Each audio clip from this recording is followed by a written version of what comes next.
नमस्कार लाडक्या बहिणींनो, मी विश्वास शेवाळे. महाराष्ट्रातील लाडक्या बहिणींसाठी अतिशय महत्त्वाची आणि आनंदाची बातमी आहे. आनंदाची बातमी अशी की सप्टेंबर महिन्याचा हप्ता आज दिनांक 10 तारखेपासून जमा होण्यास सुरुवात झालेली आहे. आता 10, 11, 12 या 3 दिवसामध्ये हळूहळू सर्व जिल्ह्यांमध्ये लाडक्या बहिणींचे पैसे आपल्या खात्यावरती जमा होतील. ओके, ही सगळी आनंदाची बातमी होती.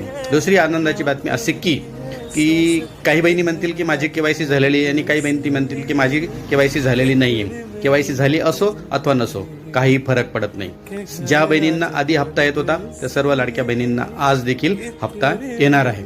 आणि महत्त्वाची गोष्ट म्हणजे असे की जर KYC झालेली नसेल तर KYCची मुदत अजून पुढे 2 महिने वाढवण्यात आलेली. कालच आदित्यताई तटकरे यांनी सांगितलं की ट्विट करून सांगितलं की येत्या 2-3 दिवसात हप्ते जमा होतील सप्टेंबर महिन्याचे आणि KYCची मुदत अजून 2 महिने वाढवण्यात आलेली आहे. त्याच्यामुळे ज्या लाडक्या बहिणींची KYC झाली आहे त्यांना देखील आनंदाची बातमी आहे आणि ज्यांची झालेली नाही त्यांना देखील आनंदाची बातमी आहे की अजून 2 महिन्यात आपली KYC पूर्ण करून घ्यावी. ओके, जर हा व्हिडिओ आपल्याला आवडला असेल तर त्याला लाईक करा, शेअर करा आणि सबस्क्राईब करा. धन्यवाद.